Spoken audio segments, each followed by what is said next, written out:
நீங்க சாவர்கருடைய பிறந்த நாள்ல நீங்க போய் நாடாளுமன்ற மைய மண்டபத்தில் பார்த்தா இந்த பக்கம் இந்த நாட்டுக்காக கொலை செய்யப்பட்ட காந்தி, அவருக்கு நேர் எதிரில் அந்த வழக்கிலே குற்றம் சாட்டப்பட்ட சாவர்கர் அவர்கள். நான் என்ன கேட்கிறேன், காந்தி எத்தனையோ வருஷம் ஆச்சு விட்டுருங்க. இந்த மதுரை மண்ணில இருந்து பேசுறோம். லீலாவதியை கொலை செஞ்சது யாருன்னு சொல்லுங்க.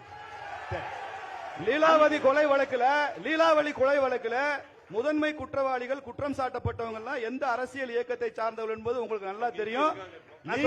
நீங்க அதை பத்தி பேச தயாரா? லீலாவதியின் ஆன்மா கம்யூனிஸ்ட் கட்சியை மன்னிக்காதுனே. காந்தி ஆன்மா இல்ல லீலாவதி கொலை வழக்கிலே வழக்கு நடந்தது, சம்பந்தப்பட்டவர்கள் தண்டிக்கப்பட்டார்கள்.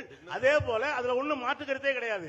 இதே அவர் யாரும் எல்லோரும் தண்டிக்கப்பட்டார். அதேதான் வீர சாவர்கருமே வழக்கு நடந்தது. அந்த வழக்குல அவர் விடுவிக்கப்பட்டார். ஜவஹர்லால் நேரு பிரதமரா இருக்கும் போது விடுவிக்கப்பட்டார்.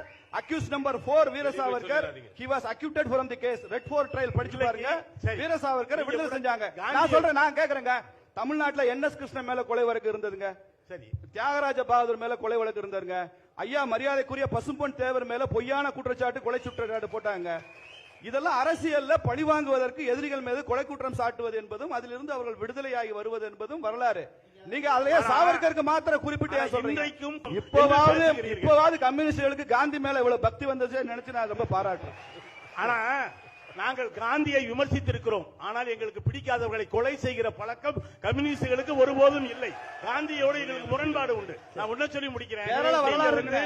கேரள வரலாறு இருக்கு. கேரளாவில் அதுல இருந்து கொலை செய்வதில் நம்பிக்கை இல்லாத கட்சி நீங்க சொல்லாதீங்க. கேரள வரலாறு அப்படியே